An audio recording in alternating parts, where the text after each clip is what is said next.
Greetings Mavericks and new viewers.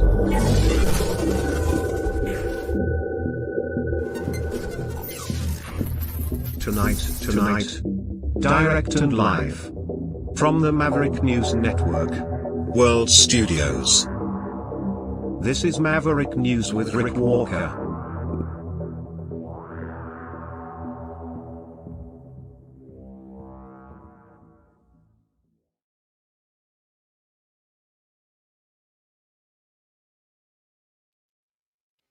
Good evening, everyone. Welcome back to the Maverick News Channel. Great to have everybody here. We have a lot to cover tonight.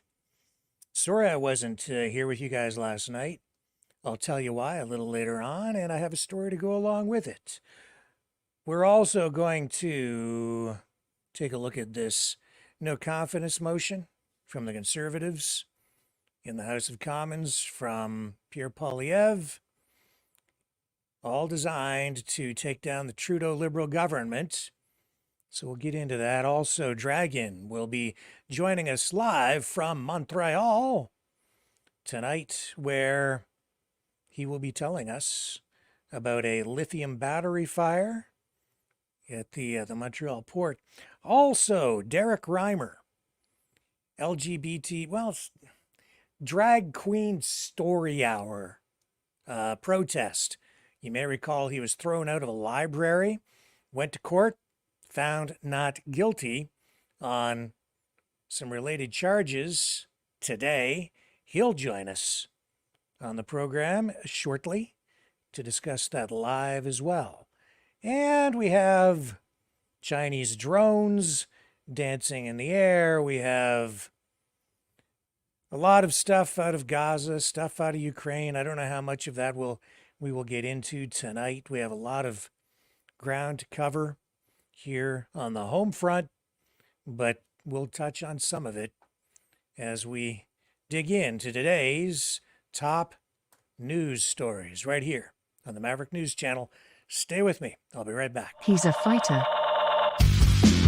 He's a survivor. President Trump, defiant, strong. He is determined to make America great again. Pay tribute to the 45th President of the United States with this collectible t-shirt from the Maverick News Memorable Moments collection. Even a would-be assassin's bullet could not stop him. Instead, he emerged with his fist in the air ready to fight for freedom. Get your Trump Fighting for Freedom t-shirt with any donation of $30 or more to Maverick News. There are two iconic artistic designs to choose from, but there is only one way to get these. Donate at freedomreporters.com.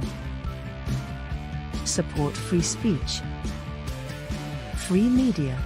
Support Maverick News. Call 1-866-248-1490 or order online at supergeeks.tv.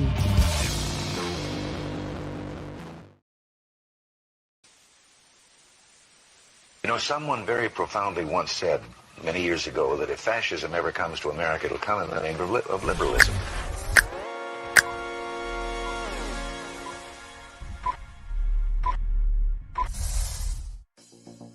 Well, I think it's time we ask ourselves if we still know the freedoms that were intended for us by the Founding Fathers.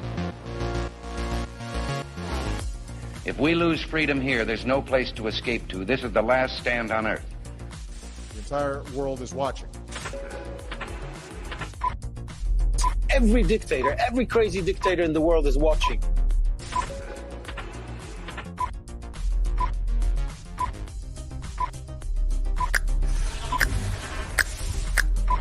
The world is watching. On TV, the entire world is watching. On social media.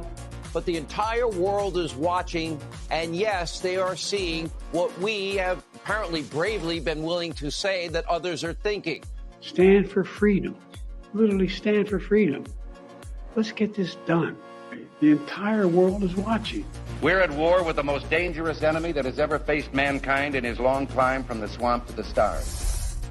Maverick News. Maverick News. Maverick News. Let me have more control of my own destiny.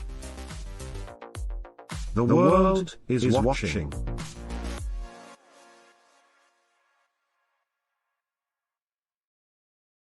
Okay, we're having a little bit of trouble streaming to one of the destinations, so I need just a moment longer to fix that, and I'll be right back after this.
Maverick News.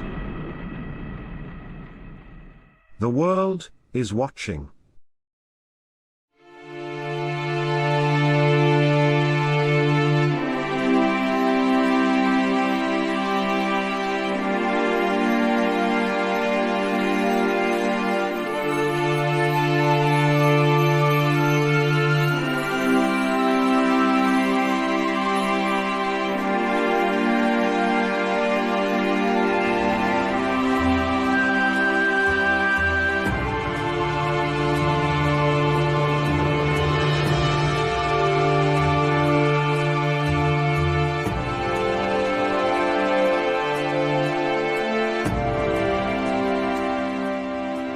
Maverick News.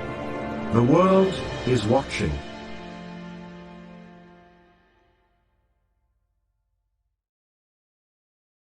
Okay, so we're, I don't know, the whole system is kind of weird tonight.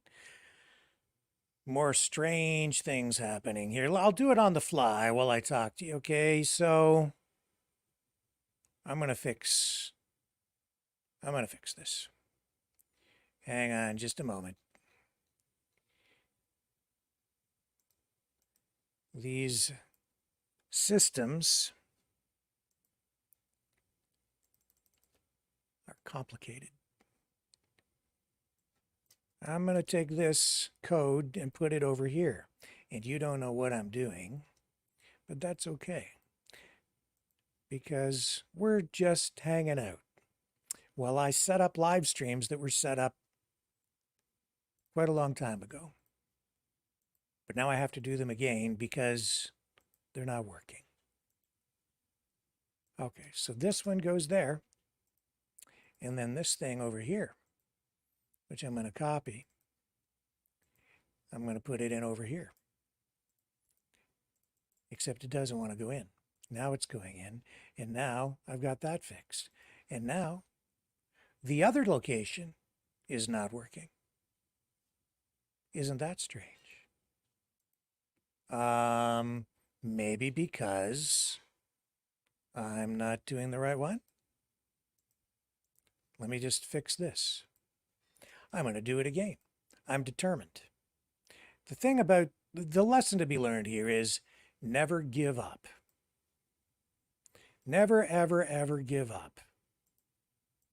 Okay? We're not going to give up. And I'm going to fix this right there. And I'm going to share my frustration with you while I work on this. I'm not going to worry about that one, but I am going to fix that. And it looks like we're back on the air over there. Okay. That only took like the first, 15 minutes of the show? No big deal, right? Just messing around, not actually dealing with content, just fixing technical problems. But I'm okay with that. I'll be right back.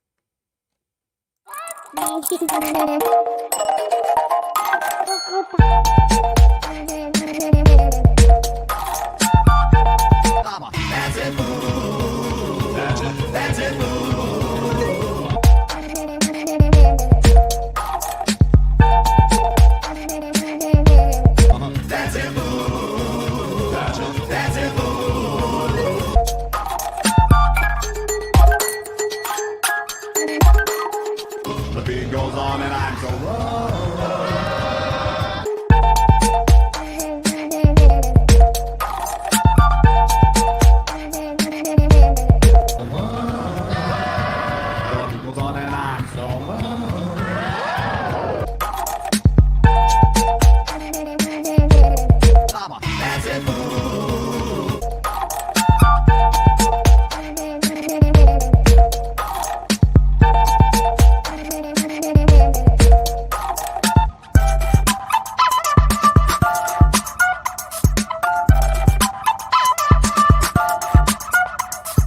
Okay, let's dig into this first.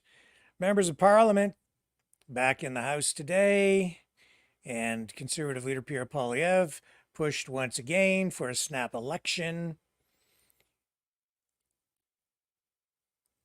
Prime Minister Justin Trudeau facing a no confidence motion. That's what the discussion was all about during question period today. Got a little bit heated. And this is what it looked like in the House. Let's just go straight to the video.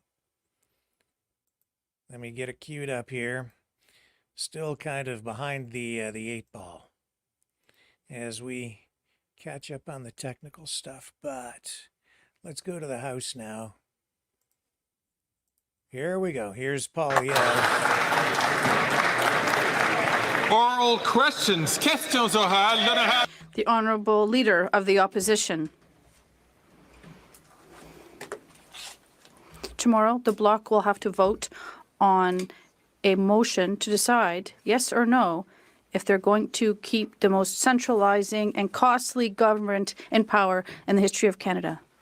What's bad is for Quebec are costs that have doubled in terms of housing and the doubling of the national debt.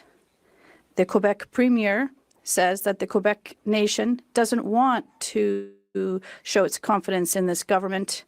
And even after the Minister of Immigration, the Liberal minister, said that he broke the immigration system, and even if the minister doesn't have trust in his track record, why should the Bloc have trust in him or them? Once again, you have raised this issue yesterday and last week. You need to address questions to the government. I see that the Honourable Minister is standing to answer, but I'd just like to remind members that it's important for questions to be relevant to the government administration so that members can provide clear answers. The Honourable Minister of Public Services and Procurement. Thank you, Mr. Speaker. The Conservative leader, after 20 years in this House, does not understand yet how the House works. One thing they don't still understand is the importance of dental care for Quebecers. He talks about hurting Quebecers. What does he tell Quebecers in my region? Don't sign up for the Canadian Dental Care Program because it doesn't exist. While in Quebec, there are 800,000 seniors that are signed up for dental care. He's telling them, don't sign up. It doesn't exist. The Honourable Leader of the Opposition. This government has doubled housing costs for people in the Quebec region and tripled the cost of housing in Montreal and made the cost of food skyrocket so that too many Canadians have had to go to food banks every month. It's also pushed Quebec to the breaking point with an immigration system that the Liberal minister himself has said is broken. So the Quebec nation does not want a centralizing and costly government. Will the members vote for an election to elect a common sense government? The Honourable Minister of Tourism. Mr. Speaker, there's a great deal of hypocrisy in this question. They're worried about people's lives, they say, but the Conservative leader isn't able to say clearly what his hidden agenda is.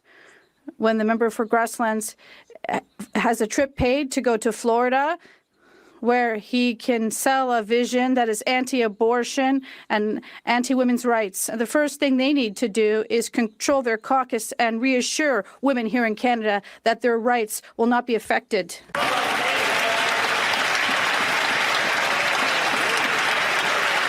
The Honourable Leader of the Opposition. 9 years of the NDP Liberals. Costs are up, taxes up, crime's up, time's up. This government has doubled the cost of housing, doubled the debt, forced 2 million people to the food bank, raised taxes, and now they want a 61 cent a litre carbon tax that will grind our economy to a halt. The good news is, in a carbon tax election, Canadians can axe the tax, build the homes, fix the budget, and stop the crime. Can we bring it home now? The Honourable Minister of Health. Mr. Speaker, maybe I can speak in a language the Leader of the Opposition will understand. They're going to cut the dental. They're going to axe the pharmacare, they're going to break the health system, and they're going to destroy childcare. The difference between those slogans and the nonsense he throws around, the vacuous garbage that's best left for Nabisco, not for the House of Commons, is that's the stuff he's actually going to do. And at some point, he's going to have to look in the eyes of seniors and tell them what he's going to do to dental care. He's going to have to look in the eyes of diabetes patients and say what he's going to do with their diabetes medication. At some time, the vitriol's done and the truth comes.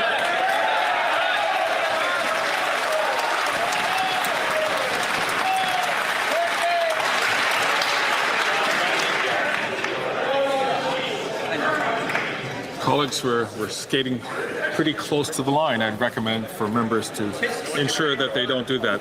The Honourable Leader of the Opposition. Mr. Speaker, I understand that when that member thinks of the prospect of a carbon tax election, he comes unglued and becomes very rattled and loses control of himself, waving his hands around because he's desperate to quadruple the carbon tax to 61 cents a litre. He's desperate to push a government takeover that will shut down people's private drug plans and ban them from having access to their medical plans. Common sense Conservatives will axe the tax, build the homes, fix the budget, stop the crime, and protect your drug plan. How about that?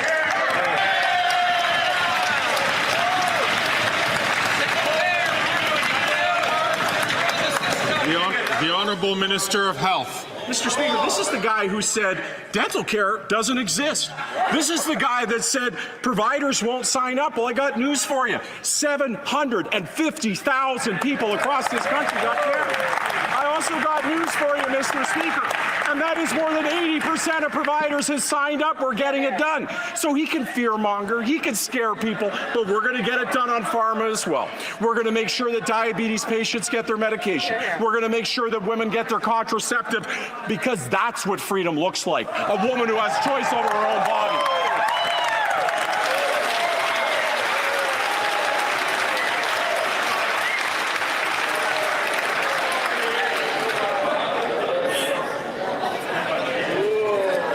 I'd like to remind all ministers, all members, that answers should be directed, questions should be asked and answers should be directed through the chair.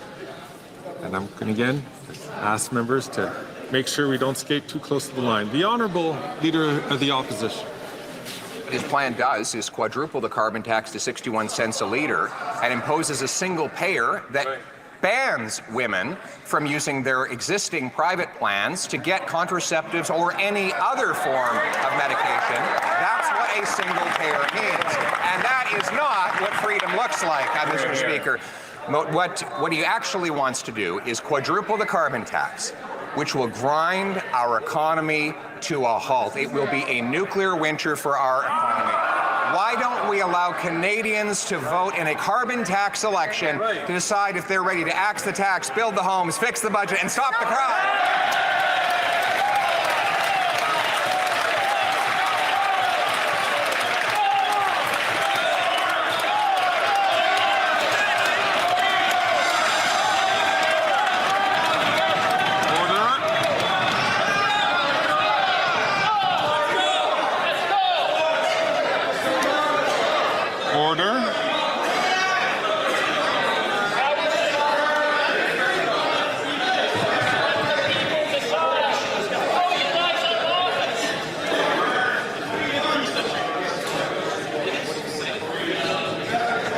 The Honourable Leader of the Government in the House of Commons.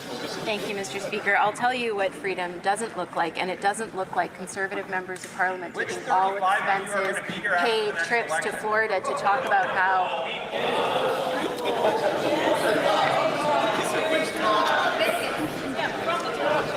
The honourable member from Leeds, Grenville, Thousand Islands, Vita Lakes, I'd appreciate if he would, when he has his turn, and I know that he'll have his turn to ask questions, would refrain from speaking out of turn.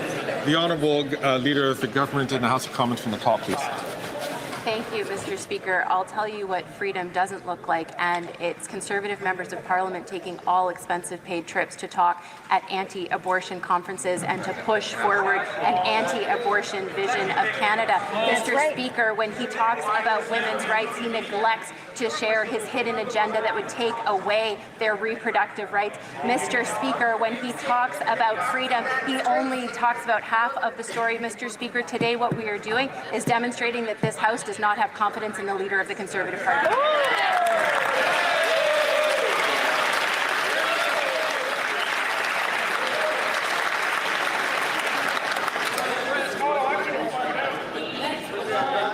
Who wants an election? Life would be decimated. That's what it's about.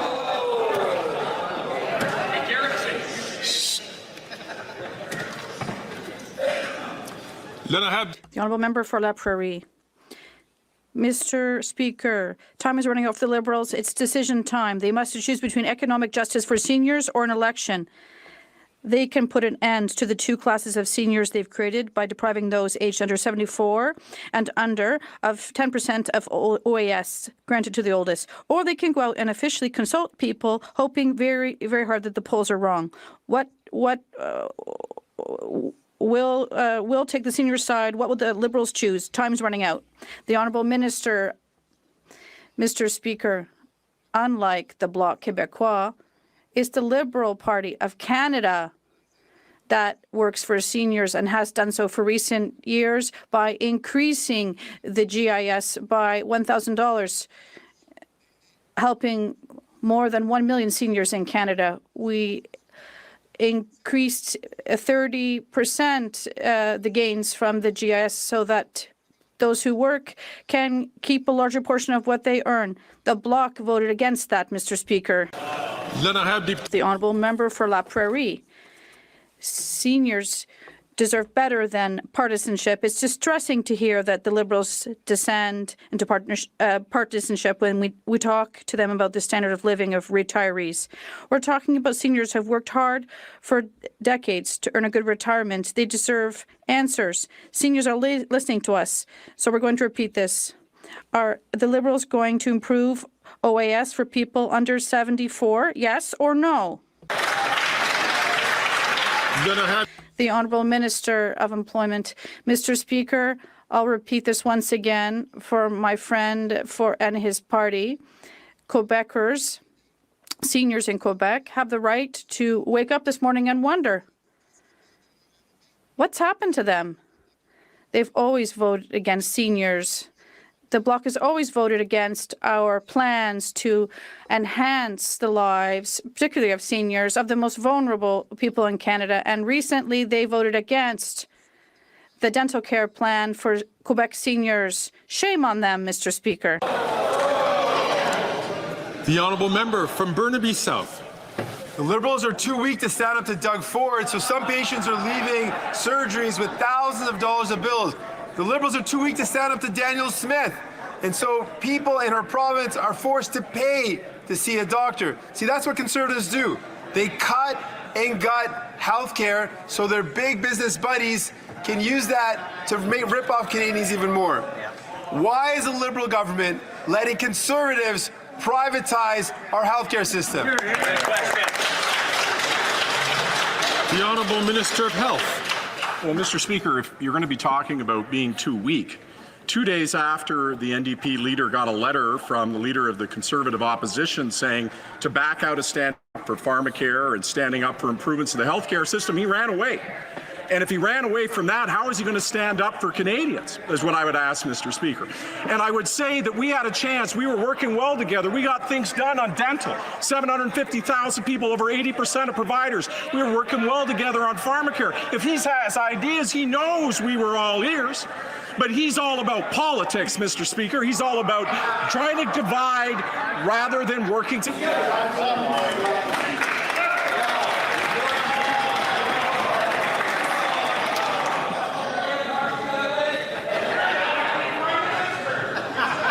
Colleagues.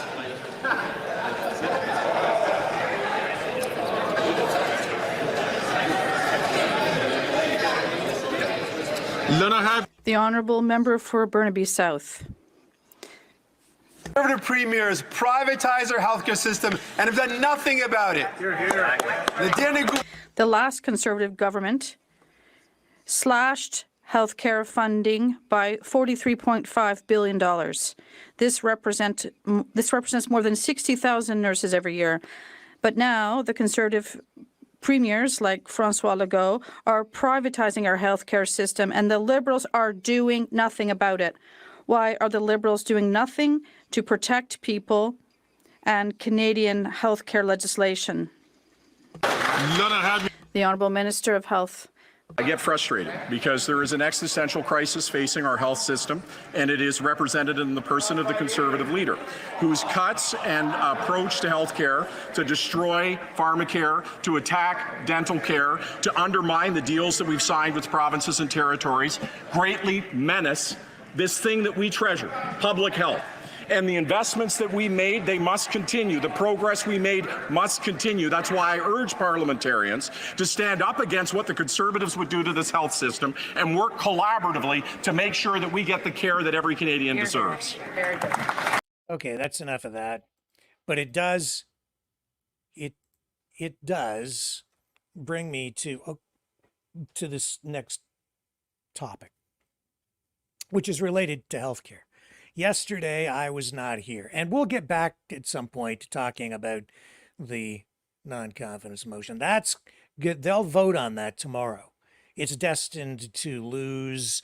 I'm just telling you, you probably realize that already, because the NDP and the Bloc, they're not going to support the Conservative motion. They've said that already, even though things were getting heated in the House today. It's all hyperbole. It's, political grandstanding. That's what's going on. Nevertheless, I still stand by what I said before. We will go to the polls early. I think, if not still before Christmas sometime this year, spring, I think is what we're looking at. Other people, they think we're going to go the distance to October, at which point constitutionally we have to go to the polls, and you get to decide if Justin Trudeau sticks around or if we say adios, muchachos. Yesterday, I was not here. That's because I had some medical stuff that I needed to take care of. We're talking about healthcare. I'm going to share my experience with you because I was shocked by what happened to me yesterday as I made my way through the land of OHIP, the Ontario Health Insurance Plan. I live in Ontario. They're talking about federal funding. The way it works in Canada is you have the Canada Health Act. The federal government takes blocks of funding. They make that available to provinces, and then provinces actually have the majority of jurisdiction in healthcare. They're responsible for most healthcare issues, and they get transfer payments from the federal government, and they also provide provincial funding to make everything work. Well, here locally, this is what happened to me yesterday. I needed to go to a walk-in clinic. I'm not going to share my personal medical stuff with you, but I needed to go to a walk-in clinic. I've been to this place before. We don't have enough medical walk-in clinics. And this particular place I've been to a number of times. I've always had a good experience there. Now, I have to say, I did have to pay a $15 fee in order just to get in to see a doctor over a Zoom meeting, a telehealth meeting. The doctor's in Toronto. I'm here in my hometown. It's a smaller city, but I like the service, and we only have a couple of, it's actually the only walk-in clinic available now. There's one other sort of facility you can go to. Otherwise, you have to go to emergency. Anyway, $15, but it worked great. I have to tell you, it was like stellar service yesterday. They only take appointments now. They don't really take walk-ins. You can walk in to make an appointment, but they don't take walk-ins because it was chaos. So only appointments. You go online, you just book your appointment. I booked it online ahead. I was there at 11:45 a.m. No waiting. On time. I walked in. I was seen at 11:45 on the dot. I got my appointment. I had my meeting with the doc. The doctor assessed me, got good information. There's a nurse practitioner there in person. The actual doctor is over a Zoom call because we don't have enough doctors here.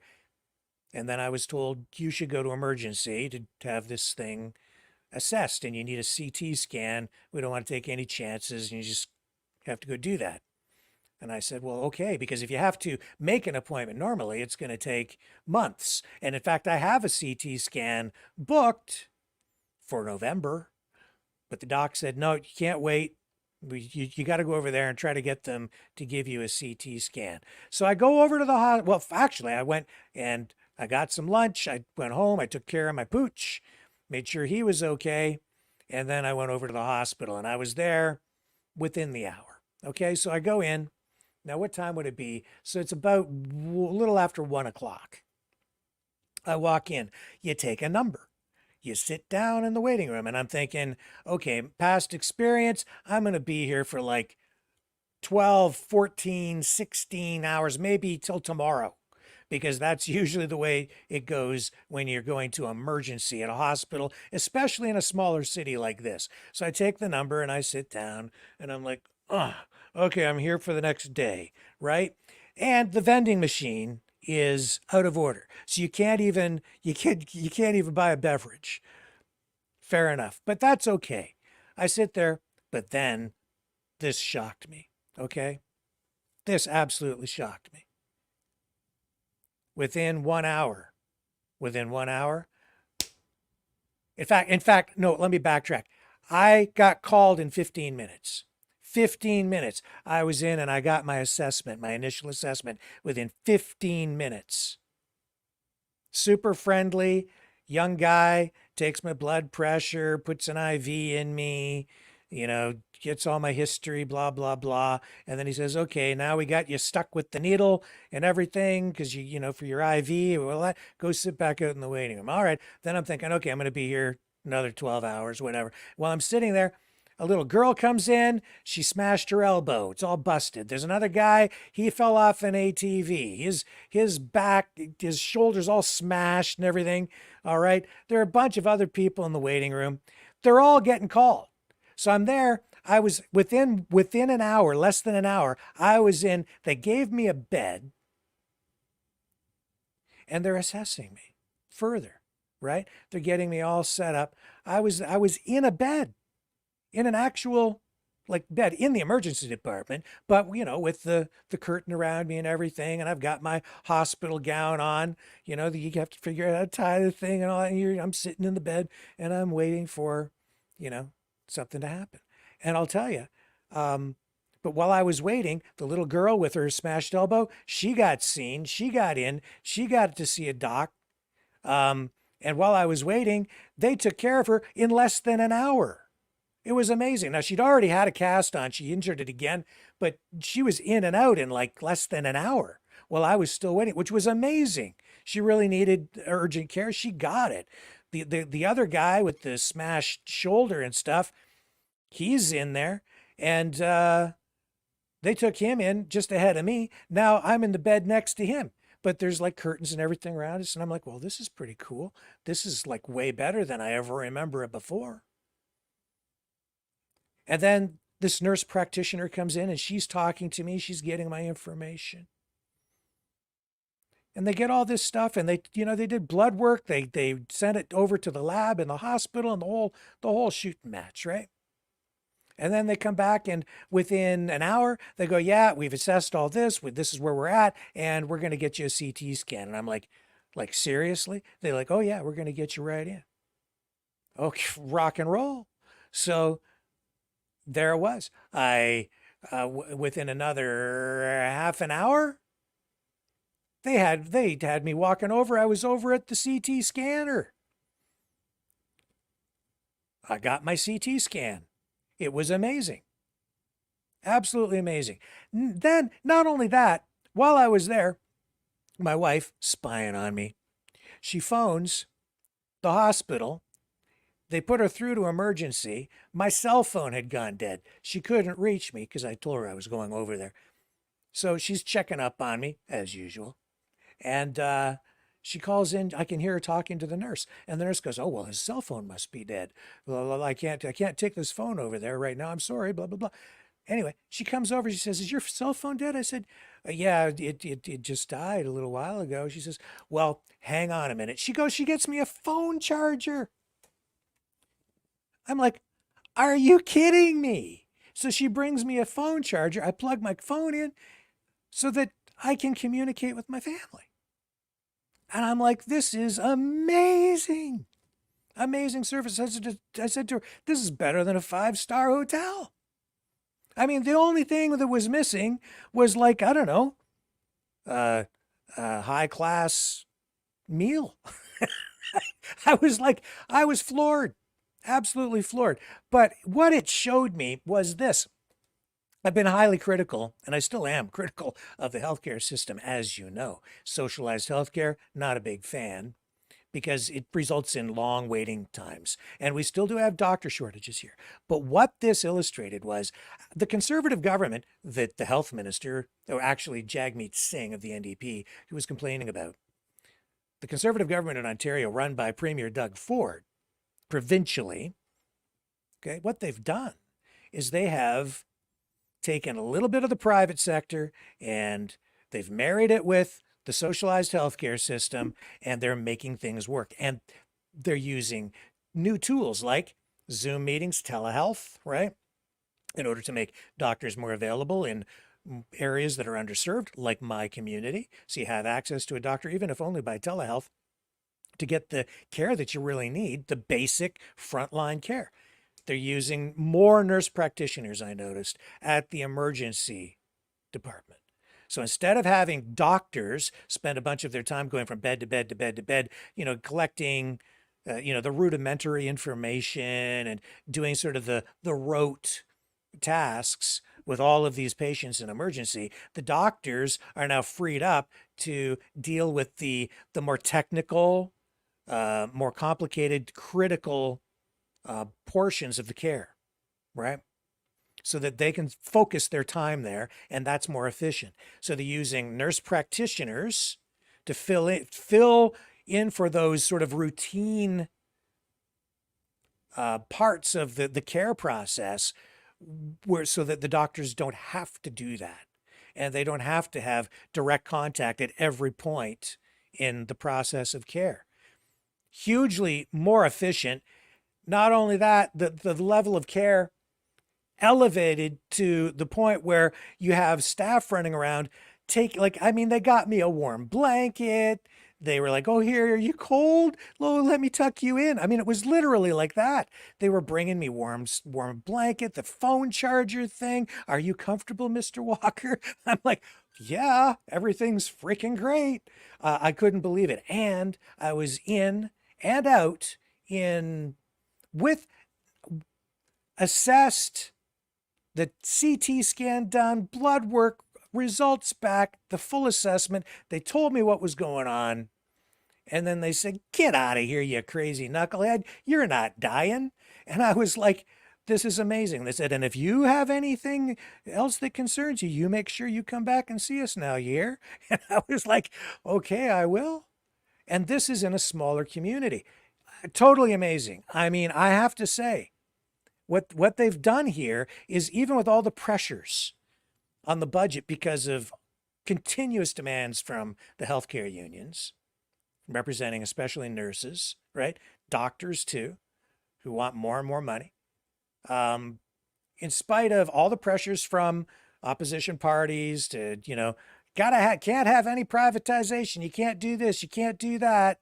Just all the political pressures on all sides. Somehow, man, at the local level here, through the hospital administration, through the way that they've organized things, through the provincial healthcare system, they've improved things immensely. Because I can tell you that even just, was like maybe 10 years ago, I almost freaking died because I couldn't get a proper assessment and diagnosis on abdominal pain that turned out to be a gallbladder problem. I was going to the doctors repeatedly for over a year and couldn't get a proper assessment.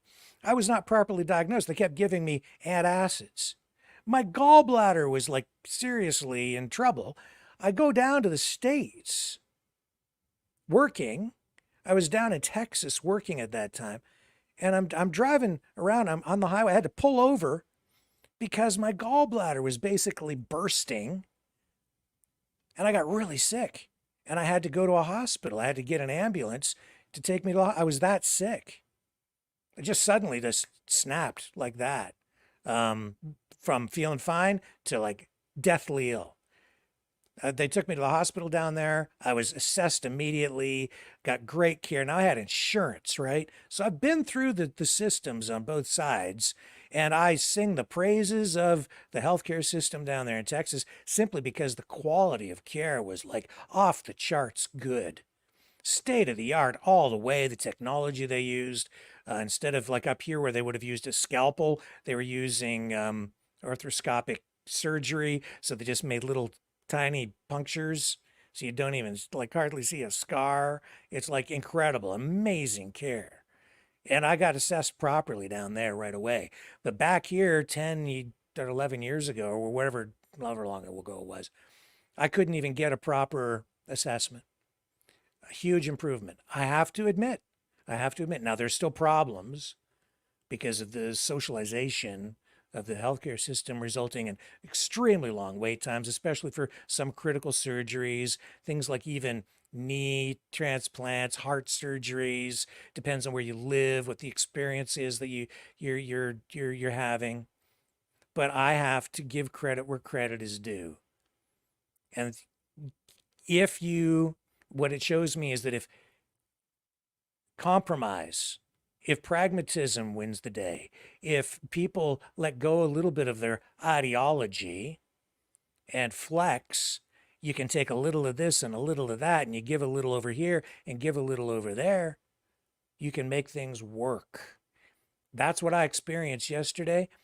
Honestly, and I mean, I can't speak to the budgetary issues that they might be facing at the hospital because I don't know what the costs were that were associated with everything I experienced yesterday. But I can just tell you this, the level of care that I received yesterday could not have been any better. It was 10 stars out of 5. I mean, if 5's the best, this was 10. It was that good yesterday. 10-star rating on 5 being the best, 0 being the worst. This was 10. This is absolutely a 10. And I've never had that experience in the healthcare system in Canada before. That's what happened to me yesterday. And I'm just telling you the way it was. And I'm grateful. So I hope we see more of that kind of stuff and a little less of this kind of political rhetoric that we've seen in the House of Commons today, where they're back and forth, and Jagmeet Singh, the NDP leader, saying they're privatizing the healthcare, blah, blah, blah. You can't do that. Well, why the hell not? If for $15 I can get in and and I get that level of service, and yeah, if you have people who have no means to pay, there are other pathways for them to get frontline medical care too, through clinics where they don't have to pay. And they can go to emergency directly if they need to. So, and that costs $0, like out of pocket. Costs taxpayers a lot. But I have to tell you, stellar service all the way across. All right, let's get ready. We're going to bring Dragon in, and we're going to find out what's going on with this huge fire in Montreal. We'll come back on the other side and get into it with him and find out what that is all about. Do not go away. I will return right after this with Dragon in Montreal. He's a fighter. He's a survivor. President Trump, defiant, strong. He is determined to make America great again. Pay tribute to the 45th President of the United States with this collectible t-shirt from the Maverick News Memorable Moments collection. Even a would-be assassin's bullet could not stop him. Instead, he emerged with his fist in the air ready to fight. for freedom. Get your Trump Fighting for Freedom t-shirt with any donation of $30 or more to Maverick News. There are 2 iconic artistic designs to choose from. But there is only one way to get these. Donate at freedomreporters.com. Support free speech. Free media. Support Maverick News. Call 1-866-248-1490 or order online at supergeeks.tv.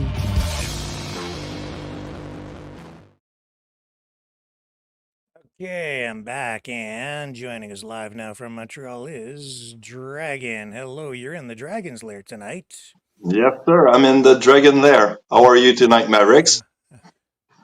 Well, Dragon, we have people returning to their homes tonight in Montreal after this huge lithium battery fire in is it the port of Montreal? Is that where this was Yeah, located? it was in the port of Montreal in the Maisonneuve area. And yeah, there were a big fire, some 5,000 kilogram of lithium battery that has burned. So a lot of involvement of our, uh, the control security and so on. So police, fire department was involved. Also the urgence marine environnement that was also involved. So yeah, a lockdown from 10:30.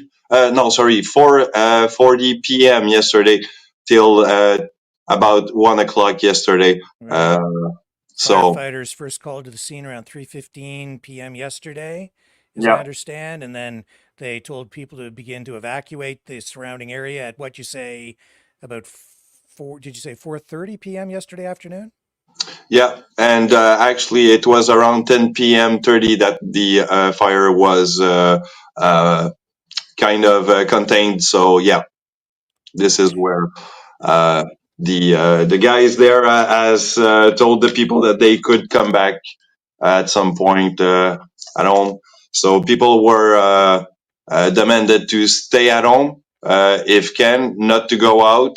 So it was a complete lockdown of the area, and yeah, it was kind of harsh for the people around 4:40 in p.m. in the evening yesterday. Right. So this is footage from X, and that's what it looked like. And that's toxic smoke, lithium ion batteries burning, and very dangerous because those lithium batteries, they pack a real punch. A lot of energy stored in them. It was very, very difficult for firefighters to put the blaze out.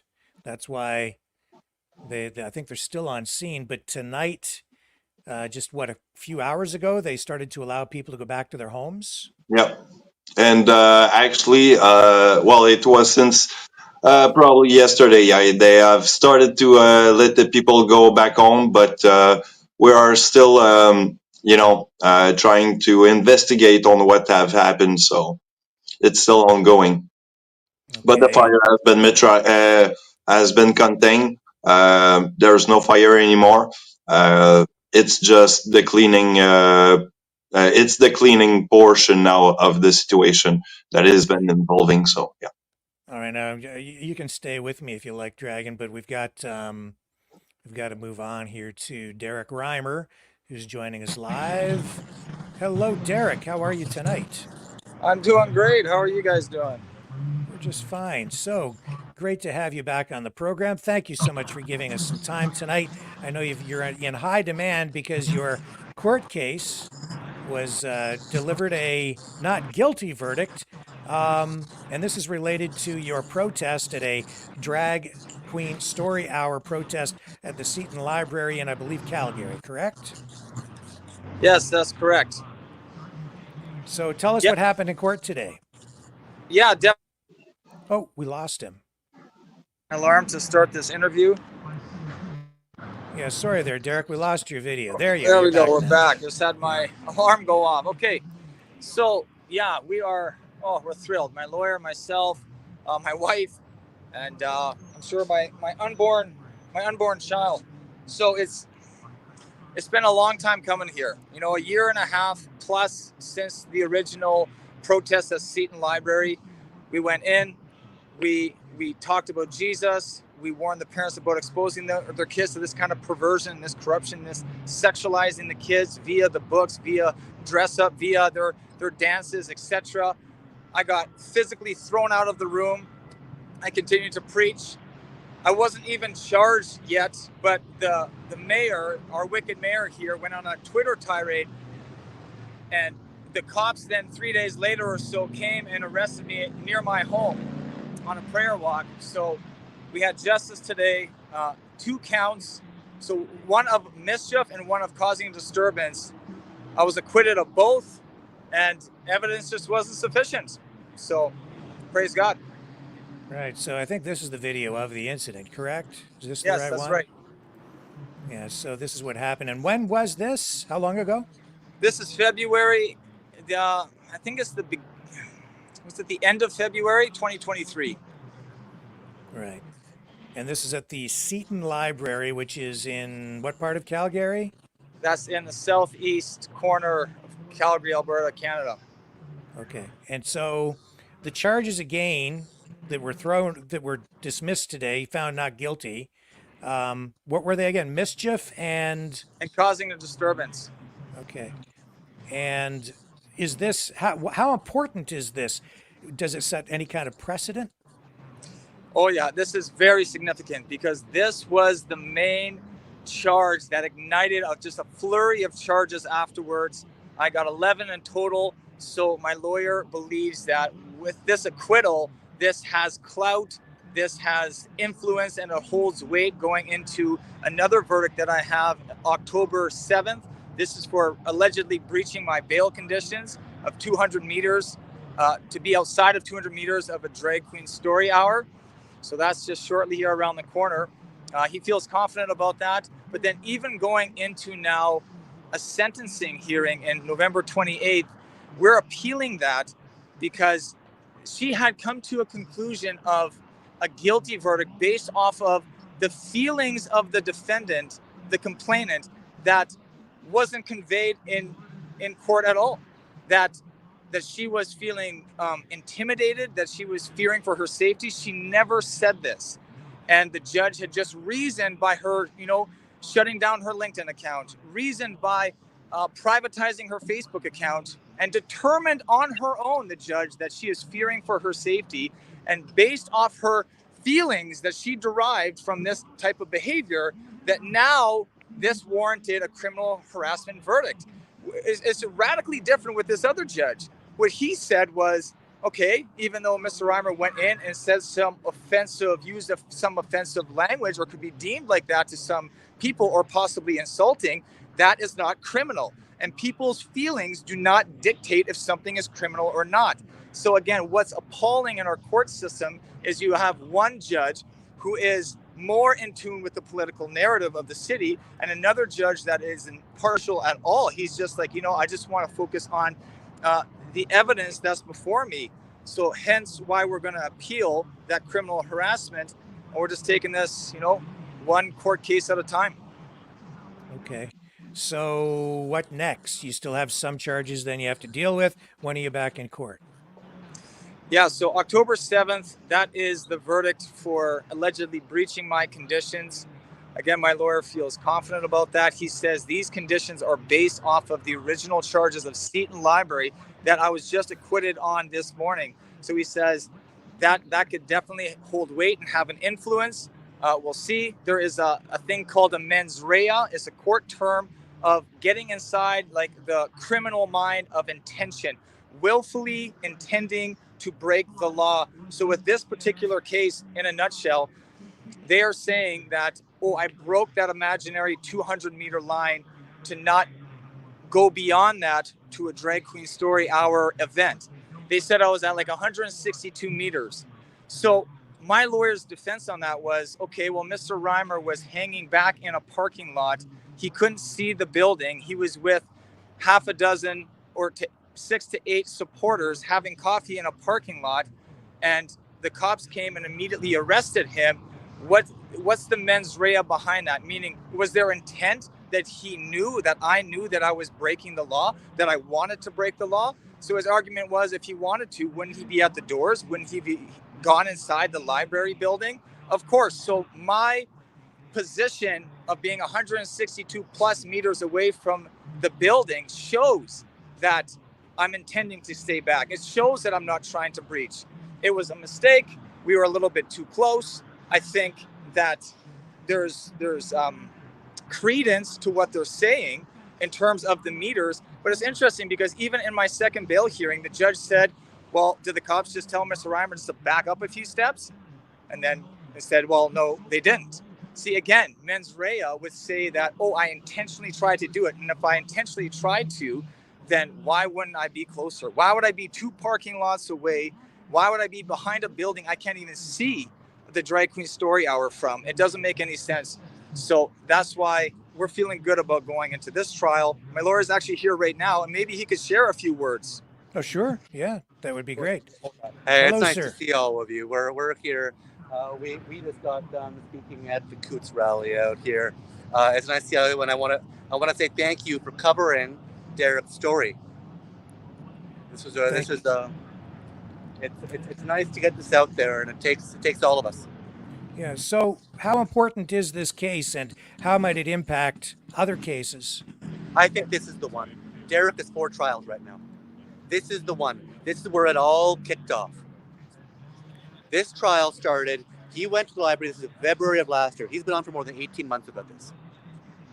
And he was charged for this. And then they just start stacking more and more charges on top of them. But this is the tree stump. And with the acquittal, that's a. Can you hear me still? Yeah, it faded out there for just a moment. You might want to repeat that last answer. Now,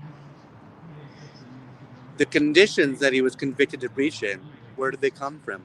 They came from this acquittal today. So he breached conditions for release conditions that he never should have had. He was acquitted. He shouldn't have been tried. So that'll be an interesting one to take up. This is the case. It's the case because it's the first one, it's the originating one, and we got a great decision. We got a thorough decision. When he was convicted, the judge gave fairly thorough reasons for the conviction, but didn't write them down. We've got to pay for a transcript if we want to get more out of that. This one is public. You can look it up. The decision is all there for anybody with a computer to see. What is it? 2024 ABCJ, Alberta Court of Justice, 188. And that's what we're looking at. You can see all the reasons. The reasons are very well spelled out. This judge showed his work. So I think this is an impactful decision. This is a well-respected judge here in Calgary in Canada. This is a well-respected judge, the judge who writes encyclopedias every time that he issues a decision. There's a lot backing up this acquittal, and I think this will go a long way. So I am thankful for the decision today. Okay. Well, sir, is there anything else you'd like to add before we wrap up tonight? Anything that we might have missed at this point? Well, there is a lot, but you can read, you can get on there, you can read the decision, you can follow up, you can keep following the story, and you can keep talking about it. Derek likes to talk about, and I think this is a reasonable topic of conversation. The light exposing the darkness. That's right. And we've been on a few interviews together, and I appreciate Andrew, his involvement. He's been contacting the media here, and it's not just an opportunity, but it's a responsibility that we get this story out, that our constitutional rights and our freedoms of speech, like these laws are still being upheld by certain judges, but other judges not so much. So we need to keep exposing the darkness on this judicial system, but also to celebrate these victories, to let everybody know, hey, if you're in the public and there's a public program that you disagree with, you can go and disagree with that. That is okay. But obviously within the law, there's a way to go about that. And the way that I went about that, yeah, maybe it pushed it a bit, but I was still found not guilty. So that's why I encourage people to watch that video and to see like, hey, this is not a criminal act. And Andrew, do you think the actions of, do you think these charges were politically motivated in some way? No comment. I'll comment on that. They definitely were politically motivated. Like I said, the mayor had went on a Twitter rant, and shortly after that there needs to be more consequences, that these bylaws aren't sufficient. It's not enough to shut us down or to quiet us, and for us just to be quiet. So that's why I got charged. That's why the cops came. But for that original charge that she sent the police after me, we win today. Okay. Derek, I know that you're busy. You've got other things you're doing there. I think you're involved in some sort of an event. I appreciate you taking the time out with us tonight, though, to share your story and this update on this precedent-setting legal case. We'll continue to follow it, and we'll have you back on.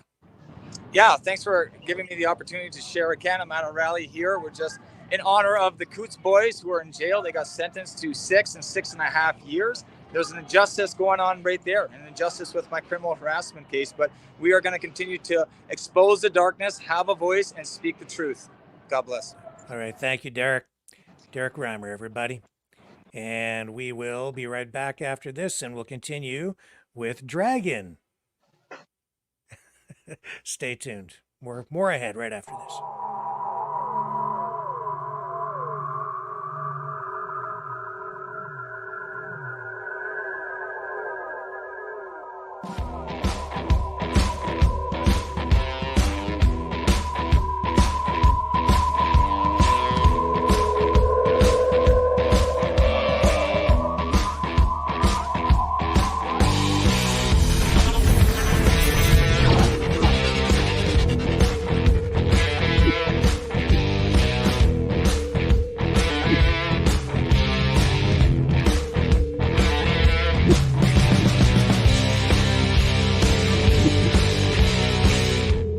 Maverick News.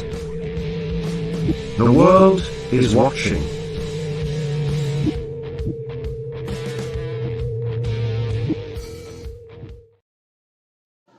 Okay, so Dragon, again, back to the fire in Montreal at the port.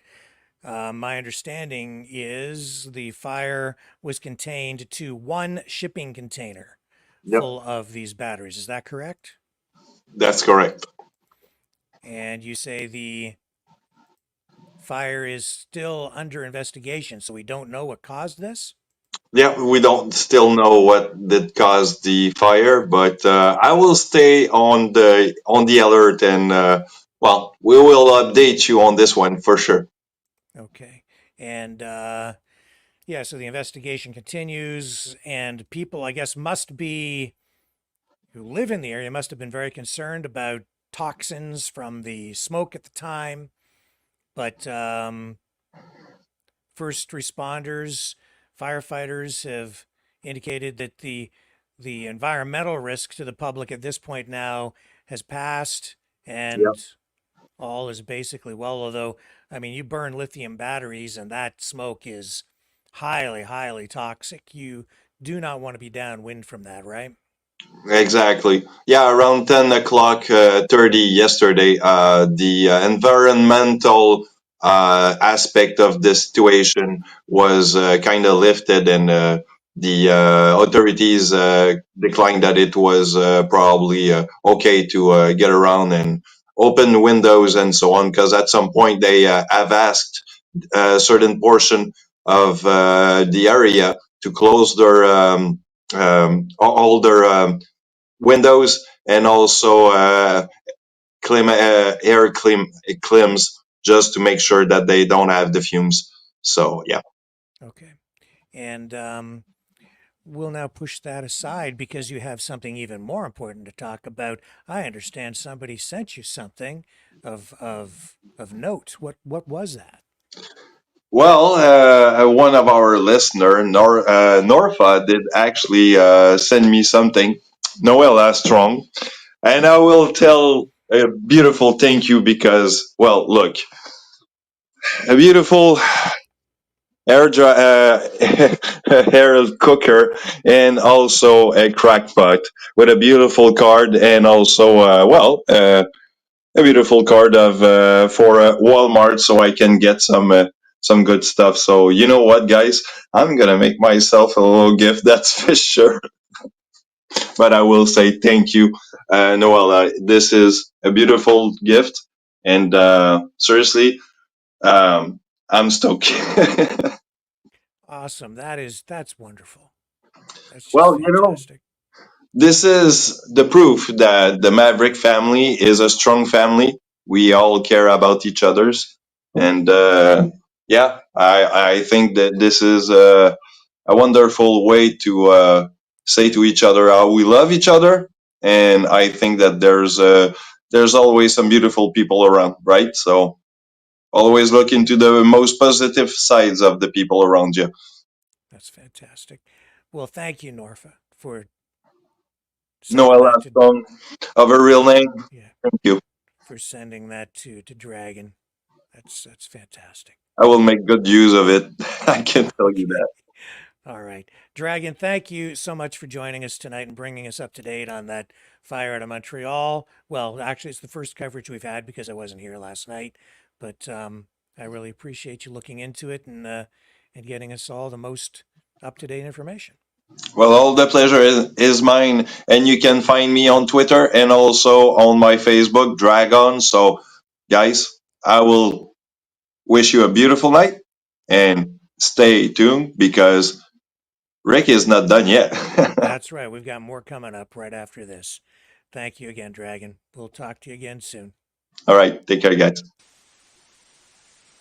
You know, someone very profoundly once said many years ago that if fascism ever comes to America, it'll come in the name of liberalism.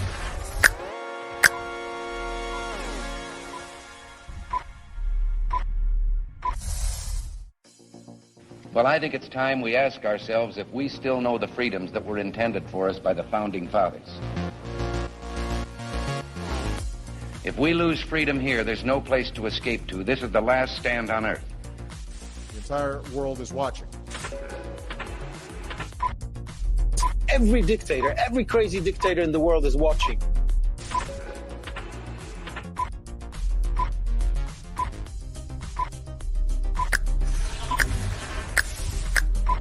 The world is watching.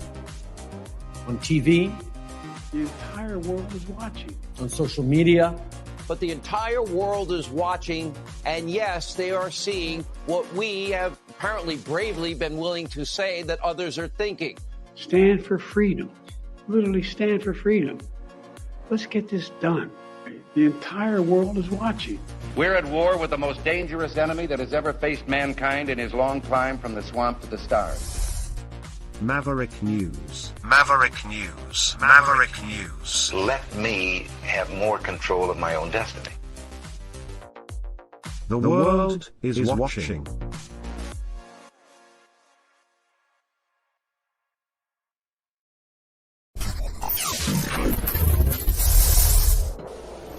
The sharing of biased and false news has become all too common on social media. More alarmingly, some media outlets simply aren't true without checking facts first. Unfortunately, some members of the media use their platforms to push their own personal bias and agenda to control exactly what people think, and this is extremely dangerous to our democracy.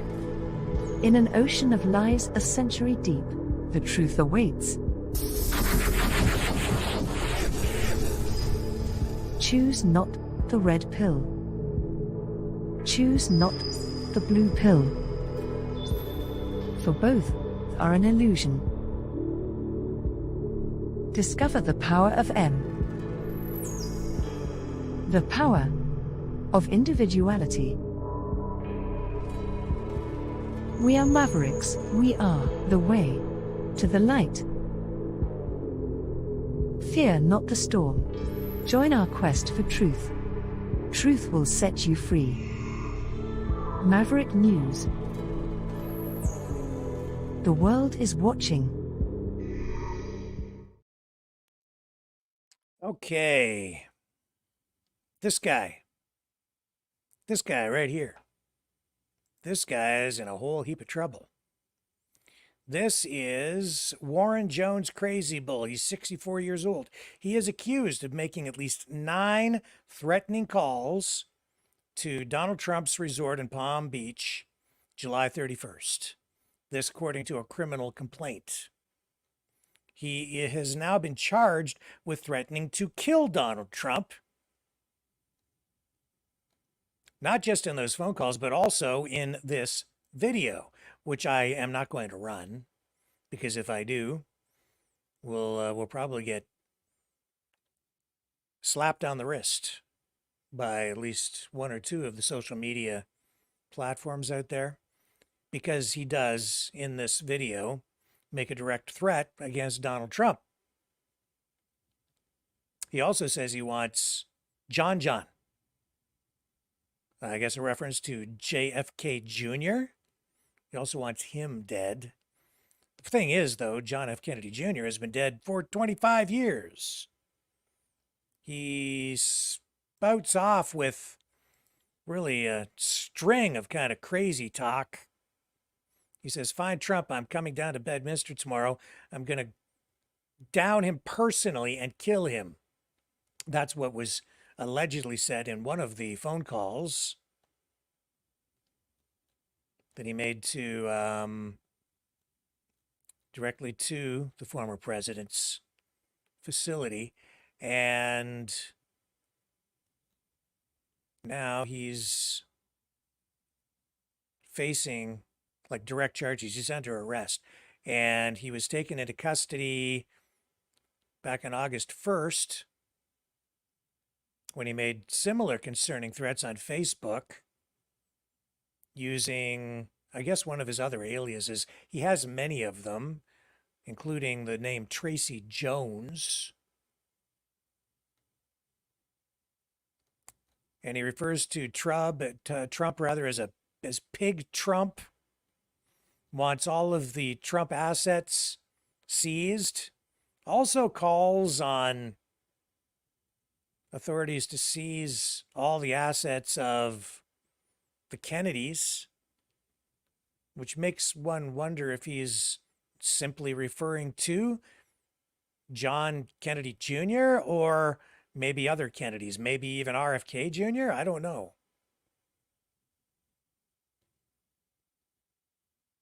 Anyway, the Secret Service was able to track him using his T-Mobile phone data, and his arrest came weeks before Ryan Wesley Routh, 58 years old, was arrested for allegedly attempting or getting into position to try to assassinate Donald Trump at his Palm Beach Golf Club, September 15th.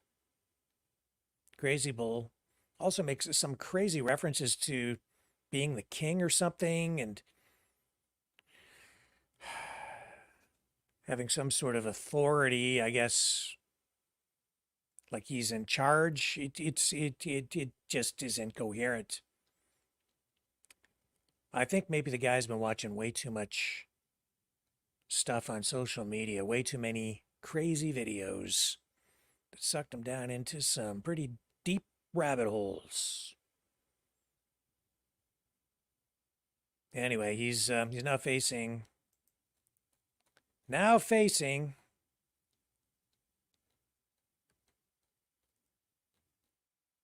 charges related to threatening to kill Donald Trump.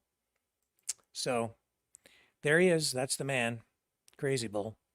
And he sure does seem crazy.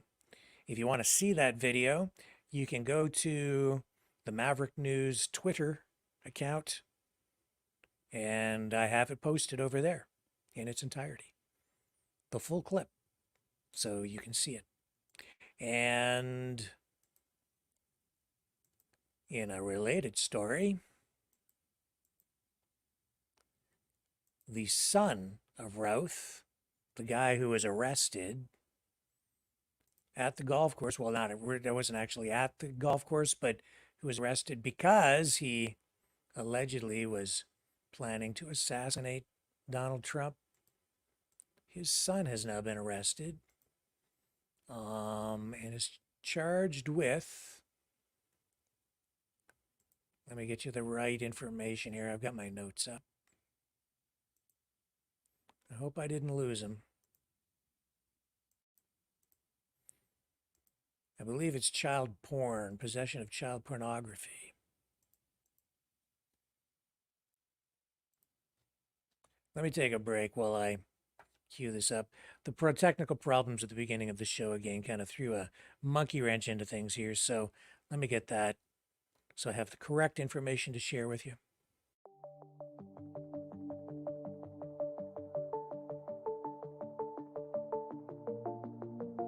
Greetings, brave Mavericks. Our quest for truth continues. We go beyond fake news. Together we expose propaganda. Together we pull others out of rabbit holes.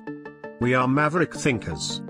We are all unique individuals, defenders of individual rights and freedoms, credible, trusted, grounded in reality.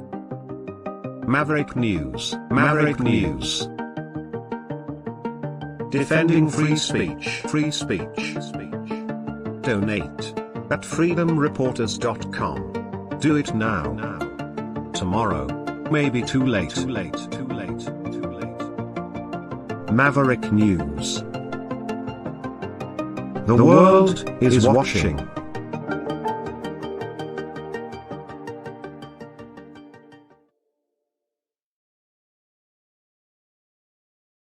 Okay, so as I was saying, the son of Ryan Routh, that's the guy arrested in connection with the second apparent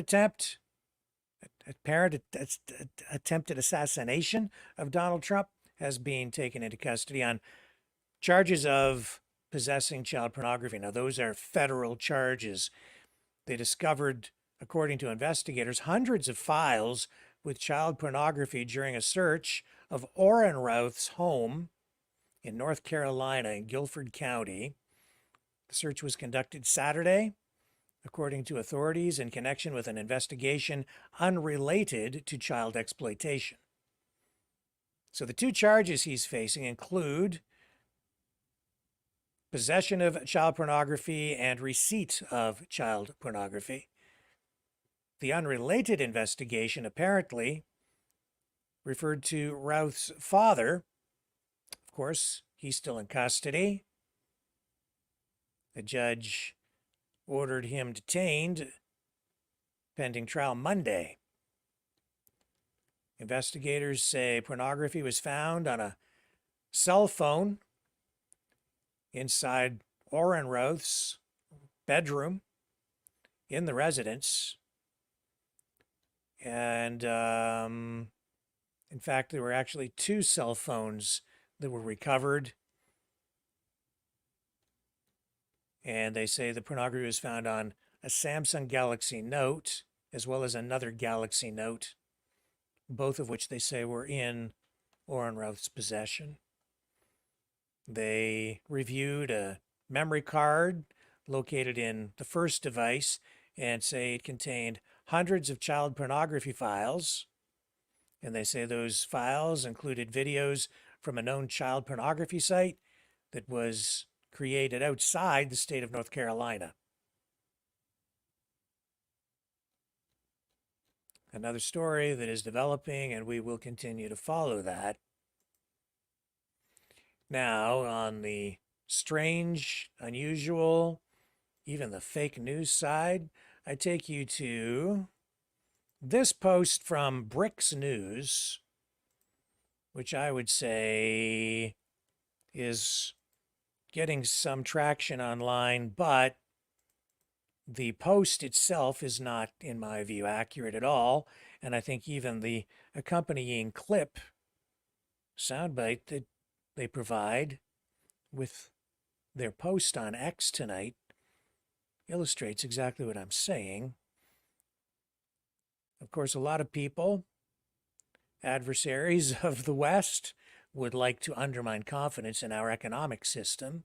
And part of that, I guess, includes posting stuff like, just in, Donald Trump says he will remove U.S. sanctions on Russia and Iran because it's hurting the dollar. Now, when I saw that, I was like, holy Toledo, that's bold and unexpected. But is it accurate? Donald Trump is going to remove sanctions against Russia and Iran? This is the guy who has been at his rallies talking about how his sanctions prevented Iran from becoming aggressive, and how those sanctions would have prevented the October 7th attack, because he has said that Iran didn't have any money to spread terrorism. Those were his assertions. And now this post saying, oh yeah, he's going to lift the sanctions against Iran and Russia. Well, I thought, well, I gotta hear it from the horse's mouth. So here's the clip. This is Trump speaking at the Economic Club of New York. Let's listen to what the man actually had to say in this edited. This is not the full clip with, so I don't think it gives you all the context, but enough, I suppose, to get a fairly realistic bead on what Trump actually said. So my specific question is, would you strengthen or modify any of these economic sanctions programs, particularly Russia, including the pipeline you mentioned?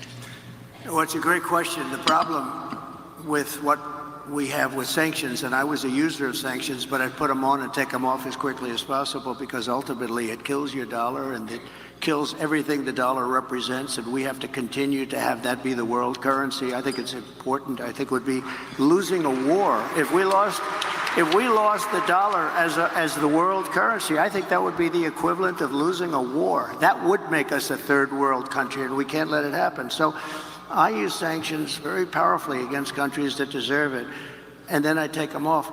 Because look, you're losing Iran, you're losing Russia. China is out there trying to get their currency to be the dominant currency, as you know better than anybody. All of these things are happening. You're losing so many countries because there's so much conflict with all of these countries that you're going to lose that, and we can't lose that. So I want to use sanctions as little as possible.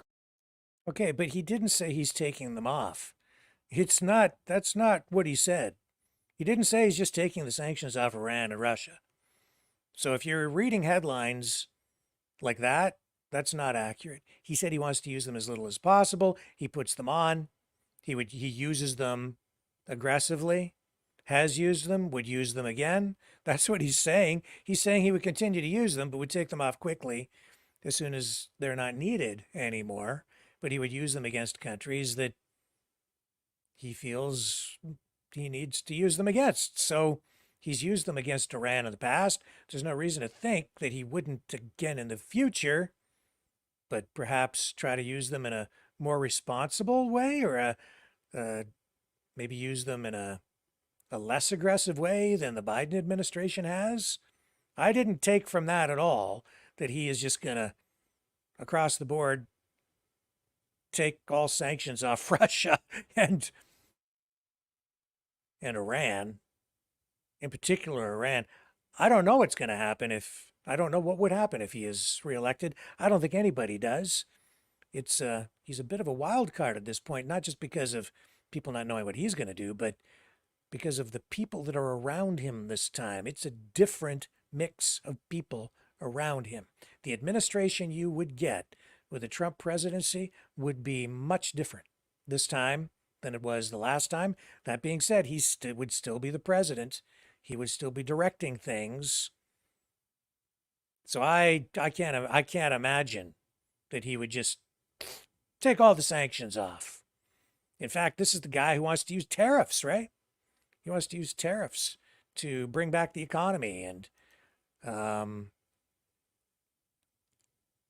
he says that these tariffs are needed, and this is him speaking here again on the issue of tariffs. So tariffs, sanctions, these punitive measures, using the dollar as a tool, a way to leverage things politically. He's still in that camp. Let's hear what he has to say about tariffs. Kamala treats the American manufacturers, they can all leave whatever's left of them, and there's not that much. They've gotten rid of so much. But if instead you ship production overseas, then she will give you a tax break. So if you build your product, make your product overseas, she's offering a tax break to make it overseas. Now you wonder why Biden has made so much money from all these countries. I mean, personally made and through the family. Think of that. You get an incentive to build your product outside of the United States. I mean, you don't have to be too good at business to know that's not going to work. It's honestly, it'll destroy our country. And you know, one of the other things, even whatever she's going to do, she wants to do it. She's going to, she's going to the border very soon. She hasn't been there for 4 years. The border czar. I'm not the border czar. Oh, for years she was the border czar. Right now she's saying because it's the worst border in history, but she's going to the border. It's very interesting. But you know what I ask? Well, even her policies now, they're crazy. They're crazy. They'll destroy country. But why didn't they do it 3.5 years ago? Now she's saying, we're going to do this, we're going to do that. Whether she's right or wrong. So she had 3.5 years to do it. She didn't do anything. Our country has really gone back to levels. The only employment was all the bounce back jobs that we created. Millions and millions bounce back right after the pandemic. Any pandemic anywhere, you have bounce backs. And they had a bounce back. But you know, out of all the jobs that were created, most of those jobs went to illegal migrants. You know that. It didn't go to Americans. And what's happening with the people pouring into our country is they are killing the jobs of the black population and the Hispanic population. They're taking their jobs. So if you're black or Hispanic, thank you very much. Vote for Trump. You'll be in good shape. It's crazy. Those people are coming in and they're taking the jobs of the black population and the Hispanic. And it makes sense. I mean, why not? And did you see black unemployment rose incredibly in the last 3 months? A lot of people say, why is that? Why is that? They can't. I'll tell you why. Because people are coming in and taking their jobs. That's the way it is. And it's no wonder that under Kamala Harris, we lost 24,000 manufacturing jobs last month. 24,000. We're going to turn that around so fast. We had created 650,000 manufacturing jobs before we even got ready to do it. And now we're ready. We're ready to do it. And the country's ready to do it. We need it. We have to have it. We need a renaissance. It's going to be a renaissance. But this horrific nightmare for American workers ends the day I take the oath of office, January 20th.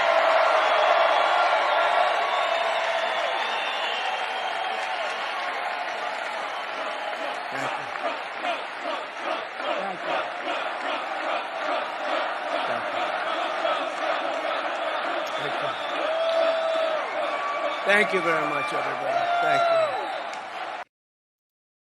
In fact, Trump is saying he will bring in a new era, a new industrialism. American industrialism will create millions and millions of jobs, massively raise wages for American workers, and make the United States into a manufacturing powerhouse like it used to be many years ago. We will be able to build ships again. We will be able to build airplanes at a much higher level again. We will become the world leader in robotics and every other field. The U.S. auto industry, which has been decimated over many, many decades, will once again be the envy of the planet. So he's promising to revitalize the auto industry, and I don't know exactly what that would look like with the Trump administration. He certainly is, concerned about the electrification of the auto industry. With him, I think there's a very good chance you're going to see him tap the brakes on the advances that have been made because of government intervention into the auto industry. The advances have been made into electrification, and he'll prolong the production of internal combustion engines, which I don't have an issue with. I like gasoline-powered cars. So we'll see how that goes, but huge issue in this presidential election: immigration, jobs, employment, manufacturing, bringing manufacturing back, tariffs, sanctions, revitalization of the auto industry. not through electrification, but through economic policies and even protectionism. Will it work? I would say in some respects it's already started to work, because we've seen some auto manufacturers already begin to show interest in acquiring facilities to ramp up production in the United States in order to work around potential tariffs. 100 to 200% in some cases levied against Chinese manufactured EVs, even with Biden in power. So tariffs, yeah, it results in higher prices for consumers on the domestic front, but the trade-off is you get to keep your jobs. We'll see how it goes. I'll be right back. You know, someone very profoundly once said many years ago that if fascism ever comes to America, it'll come in the name of liberalism.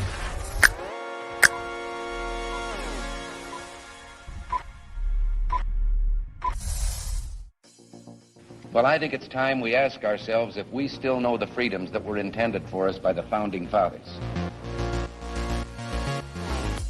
If we lose freedom here, there's no place to escape to. This is the last stand on Earth. The entire world is watching. Every dictator, every crazy dictator in the world is watching.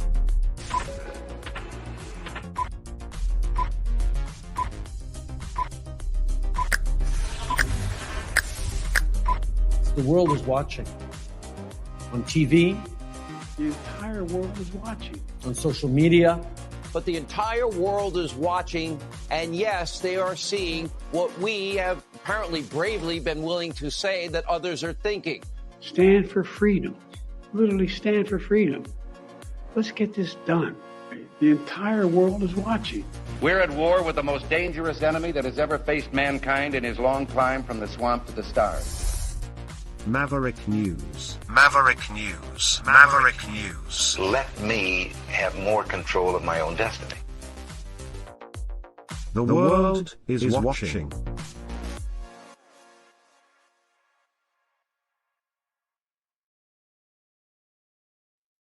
Okay, we're back.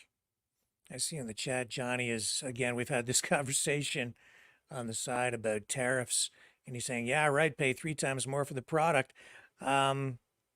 It probably wouldn't translate into a price for the product of 3 times more. Certainly, consumers would end up paying more, but you know, it's weird right now to listen to people, even some economists who are not really economists. They say they are, but they're really political activists, who are sort of on the left and the social side, now fighting against tariffs, where traditionally they've always been more in favor of the use of tariffs, government intervention to manage the economy. But you know what the difference is now with economists like Richard Wolff? It's that it's China. Yeah. So, of course, he's sympathetic to China and economists like him, not because he's basing his comments on economic principles or theory. He's basing his comments on him liking China, because China is a communist government, and he's very, very, very, very, very far left and a former advisor to the Obama administration. So he's all for China and against America. And that's why he's sitting there railing against the U.S. economy. I'm all for the tariffs. I'm with Trump. American workers can compete. So can workers in Canada, given a level playing field. But China has tipped the scales in their favor by manipulating the market, by manipulating everything with their own massive government subsidies. It's a government-fueled industry over there right now, with the objective of breaking the back of producers in every other market around the world, so they can control the entire auto industry and keep all the market share for themselves. That's what their objective is. It doesn't make it really economically viable or fair. They'll produce those vehicles at a loss, by subsidizing them to an astronomical level in order to get them into the market and dump them in markets around the world for prices that are, 30, 40, even 50% less than, US made or Canadian made products would be selling for domestically. The Chinese want to do that to break the backs of not just the auto industry, but our economy. And if you don't think that's disruptive, think again. That's one of the main reasons the entire world is in a geopolitical tizzy right now. It's because of, honestly, predatory, unfair trade practices being practiced by China. Now, you can say, I just want my cheap stuff. But if they're successful in doing what they want to do, you're not going to have an auto industry here anymore.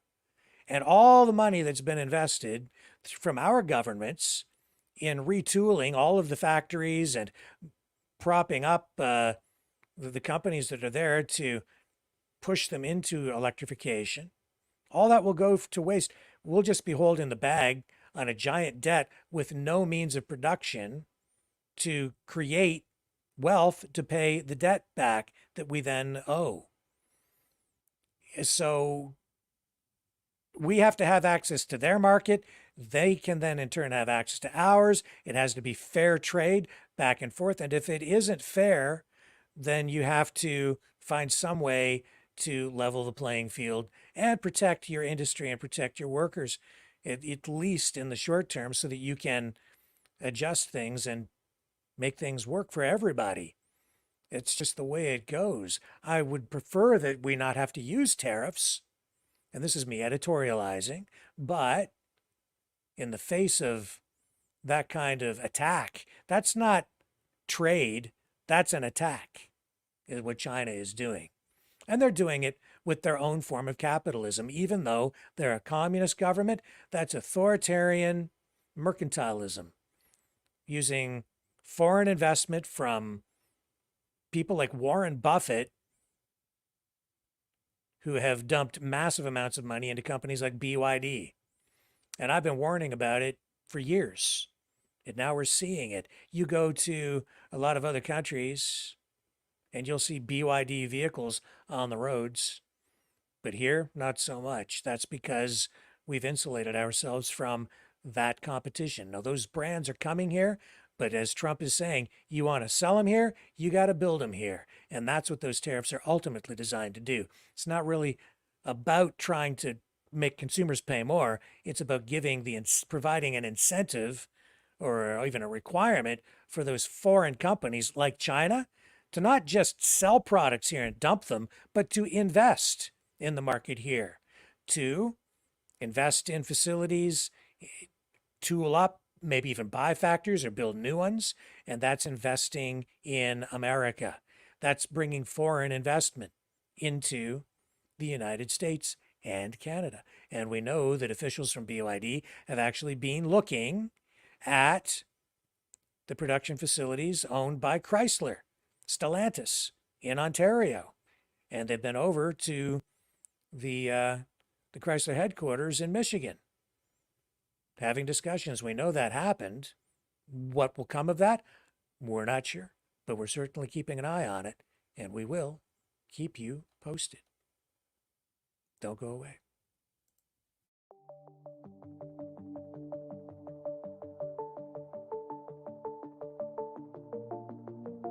Greetings, brave Mavericks. Our quest for truth continues. We go beyond fake news. Together we expose propaganda. Together we pull others out of rabbit holes. We are maverick thinkers. We are all unique individuals. Defenders of individual rights and freedoms. Credible. Trusted. Grounded in reality. Maverick News. Maverick News. Defending free speech. Free speech. Donate at freedomreporters.com. Do it now. Tomorrow may be too late.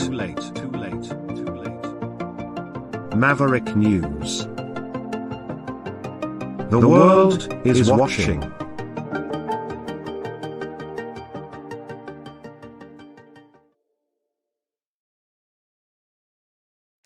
Okay. Speaking of assassination attempts, I don't think that this was rises to that, but police are investigating what appears to be gunfire damage at the Democratic Party coordinated campaign office for Kamala Harris. This happened just a few days before Harris, or comes rather just a few days before Harris is set to visit Arizona as she campaigns. And police in Tempe, Arizona say they have now confirmed that on September 23rd, they did respond to investigate what appears to be damage from gunfire at the DNC campaign office there. So that office is shared by staff for the Arizona Democratic Party and the Harris campaign and Senate and House campaigns. Their job is to try to boost turnout for the Democrats in November. Here's some photos from KPNX. Bring them up here and show them to you. What does it mean? Don't know. So that's a window, I guess, there and a door. And you scroll down, there's I'm not sure which window that is a close-up of. But there's a close-up of the bullet hole. So it looks like at least one bullet. Scary stuff, man. Politics. Politics. Dangerous stuff. You want to talk about politics? I don't normally touch on any of this stuff. You know who Rachel Gilmore is. I'm sure you know who she is, and you know who Alexa Lavoie is. What happens when the two of them meet? It's kind of like a positive and negative coming together. It's like if, two opposites, like if there's a positive and a negative of the same person, and they go through like a time portal, and then they end up coming together, but they're from alternate universes. But if they touch each other, the whole universe like vaporizes, and we're all dead. And reality as we know it comes to an end because the entire universe gets sucked into a black hole vortex.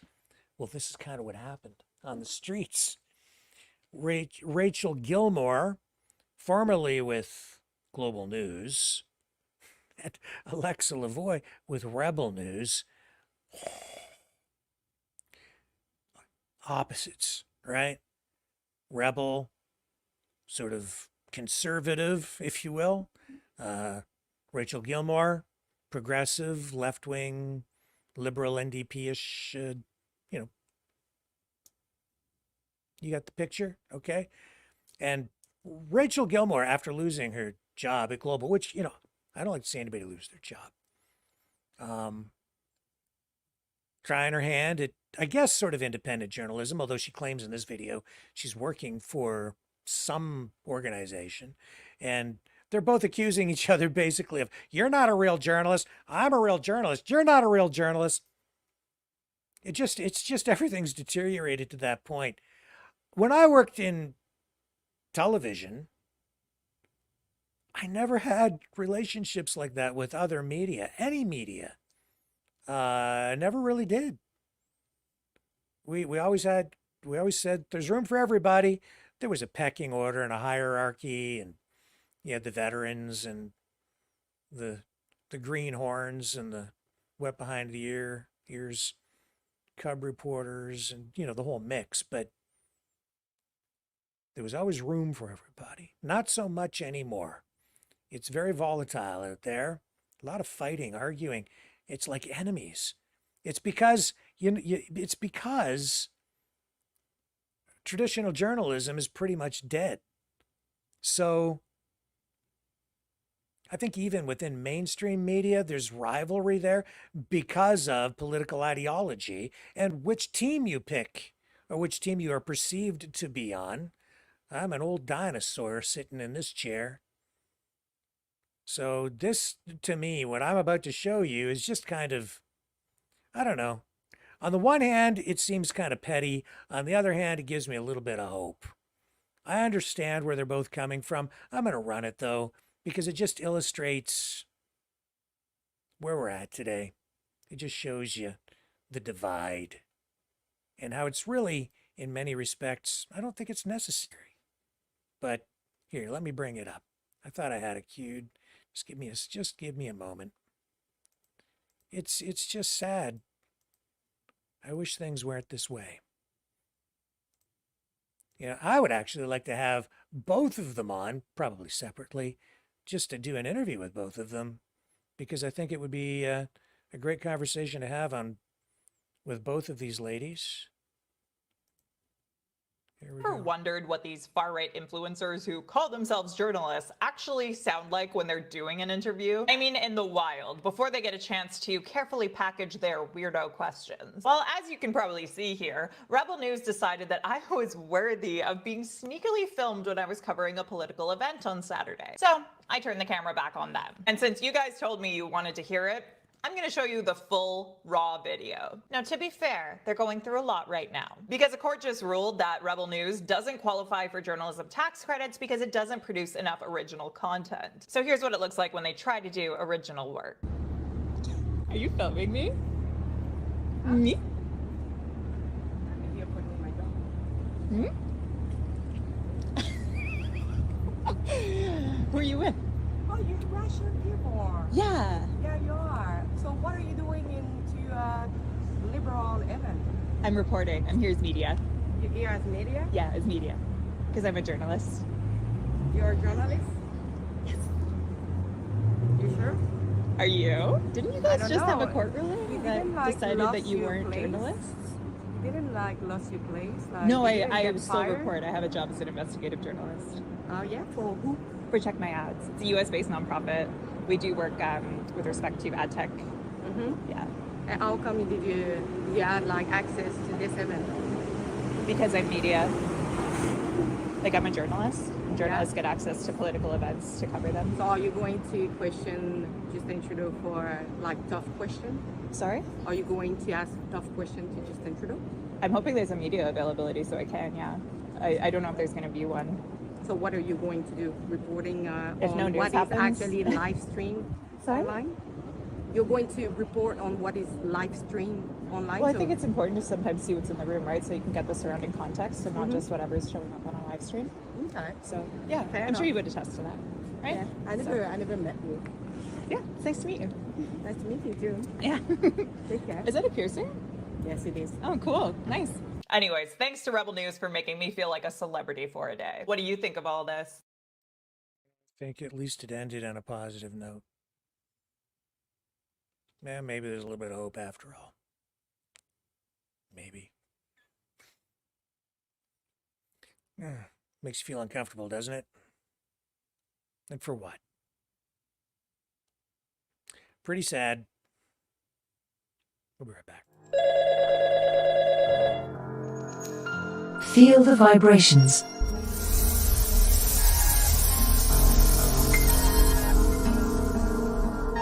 Our quest continues.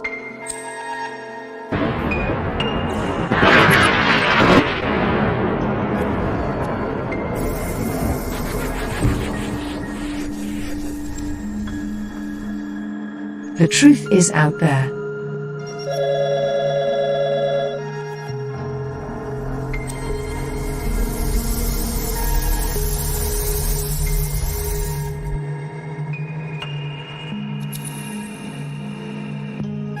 We are Mavericks.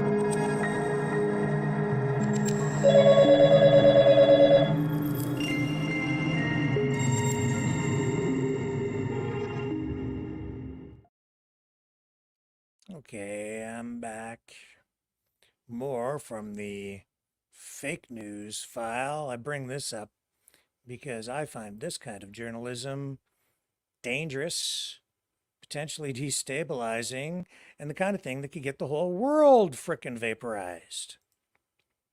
Not in favor of this kind of stuff at all. This from, I believe, the original poster. If she's not the original poster, she's definitely one of the posters who's had the most traction with it. This is Syrian Girl. Yeah, Syrian Girl, who a few days ago said that that Israel had hit Lebanon with a massive bomb that might even have been a tactical nuclear weapon. Do you know how irresponsible that is? And I've seen this happen now several times. The other incident that comes to mind was that fire at the nuclear facility in the Russian-controlled nuclear facility in the Ukraine-Russia conflict, where Russia accused Ukraine of intentionally attacking it with a drone and causing a potential nuclear disaster. In the end, the IAEA went in to investigate, and they found no evidence of a drone striking the facility. There was definitely a fire in one of the cooling towers that was not functional.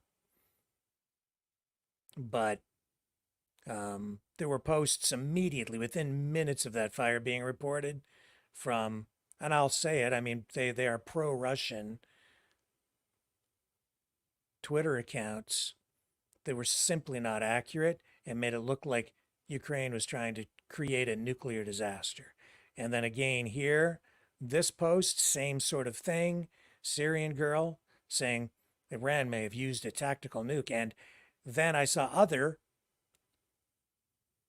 anti-Israel, pro-Russian, pro-Iran, pro-Hamas influencers regurgitating, repeating the same information. Do you know why that's so dangerous? Because you don't know who's going to see that. It gets people so, it scares the hell out of people. And people are already scared. And it just does crazy things to people's minds. It's just not responsible. And who knows what kind of actions might follow a post like that. Who knows what kind of reaction you're going to get from something like that. They're not taking their positions seriously enough. In fact, or maybe they are, because maybe that's really their intent. It's not about providing accuracy. They're not really journalists at all. They're not. Syrian Girl, I've seen her on Alex Jones. She's not a journalist. She just did this to scare the living crap out of you. And I have zero respect for that. I have no respect for her whatsoever. Not after that. It was a massive some huge bomb. Where exactly, I don't know. Never really fully explained where the location was. But to say that that was a nuclear weapon, or possibly a nuclear weapon, entirely irresponsible, and it clearly wasn't. It was not a nuclear weapon.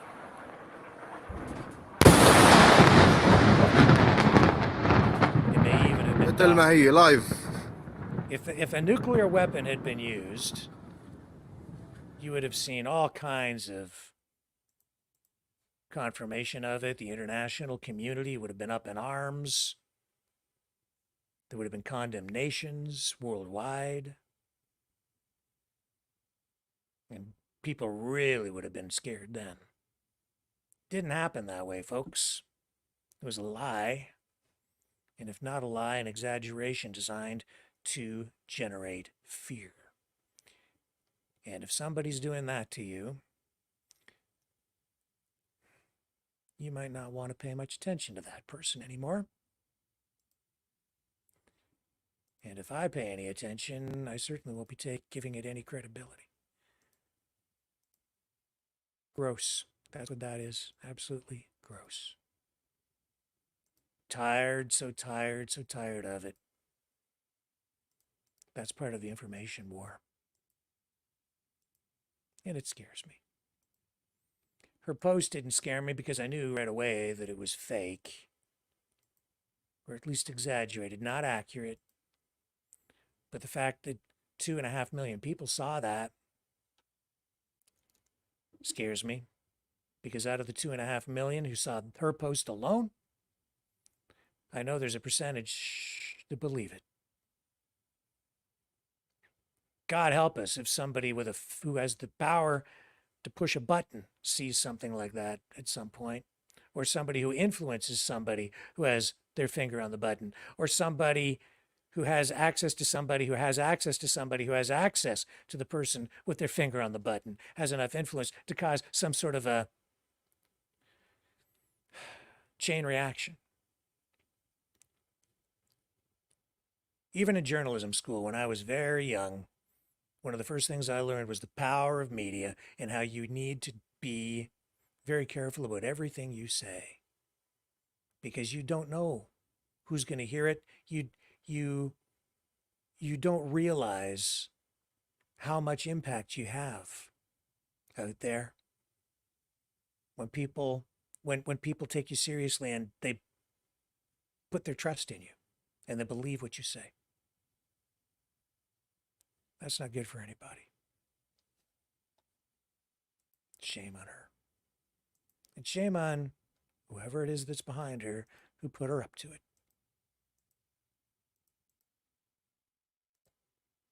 Now, if you are into drones and drone technology and human advancement, this might be somewhat inspirational for you. China has set a new record, putting 8,100 drones up into the air to light up the sky in a spectacular show. Smashed the world record for the most drones used in a single show. I'm not going to run the video with the music on this. I'm going to run it silently, but this is truly amazing what they've done here. And again, man, give credit where credit is due. China is doing incredible things with technology. I'm going to turn that music down, but look at that. Isn't that beautiful?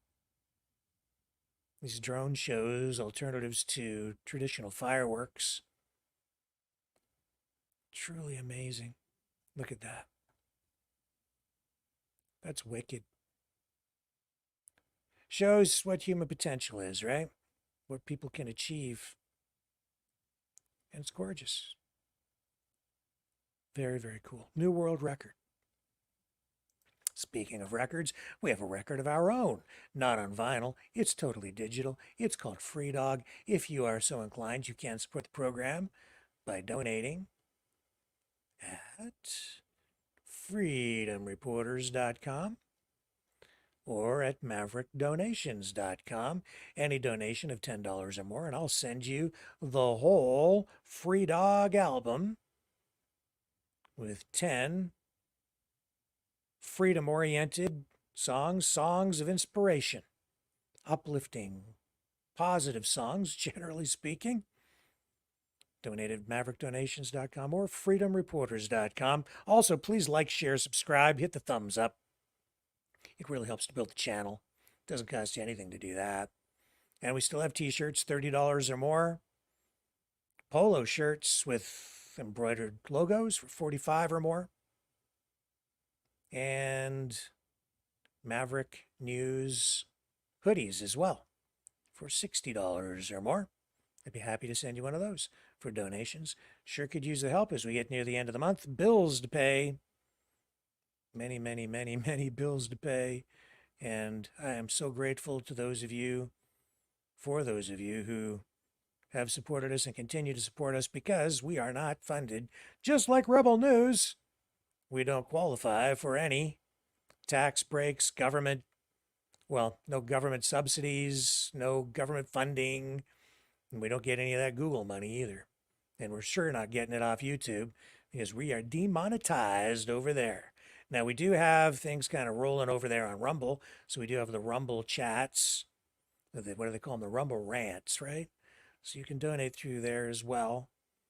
And if you do that and you donate $10 or more, please make sure you email me so that I know to send you the album. And you can email. I hope I have the banner for that. There it is right there, maverickmultimedia@mail.com. So make sure you say, Rick, I donated in the Rumble Rant. Please send me the Free Dog album. And tonight I'd like to give you another track from the album, the Free Dog album. This one's called Leo, the Lost Night. From my long-lost friend, a tribute to Leo, wrote this. And I hope you guys enjoy it. I will be back tomorrow night, 7 p.m. Eastern Standard Time. On the flip side, I'll leave you with this to close out the program. Leo, the Lost Night from the Free Dog album.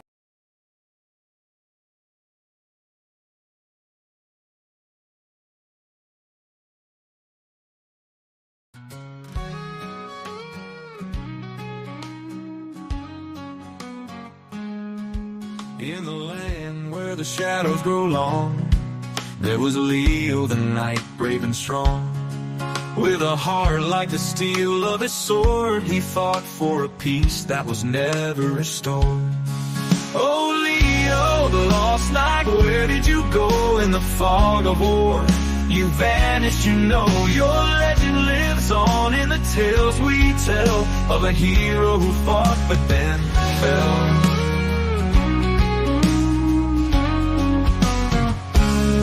Valleys of mist and mountains of stone, he ventured along this path overgrown. With each step he took, the darkness would rise in his eyes, a storm in his soul, a surprise. Oh Leo, the lost knight, where did you go in the fog of war? You vanished, you know your legend lives on in the tales we tell of a hero who fought but then fell. Are faded, the castles decay, but your spirit lit, Leo, it still finds a way to whisper through time in the wind and the rain, a reminder of valor, of loss and of pain. We search for your echo in the silence of night, in the flicker of stars, in the pale moonlight. Your armor now rusts, your story's untold, but in our hearts your bravery's bold. Oh Leo, the lost knight, where did you go in the fog of war? You vanished, you know your legend lives on in the tales we tell of a hero who fought but then fell. So here's to Leo, the knight we once knew, lost in the fog but his memory true. We'll sing a journey of fight in your plight, Leo, the lost knight in the endless night.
Still remember me, Cosmos free, run wild, wild as the wind can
He's a free dog.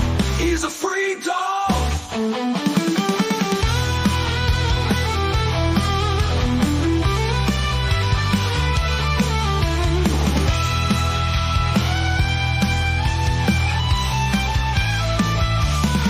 He's got the stars in his eyes, the wind in his fur, a tail that wags like it's never heard of a bird. Cosmo's on a journey, he's got no chains. He's running through fields, breaking all the lanes.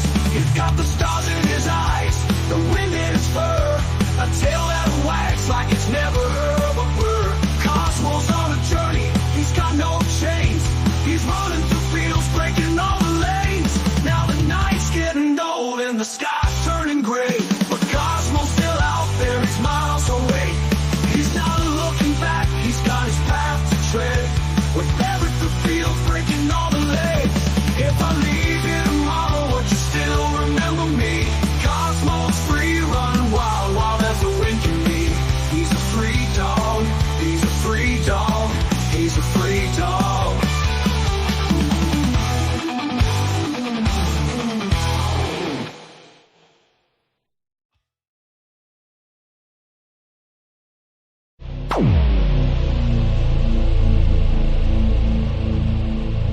This has been a Maverick Multimedia production.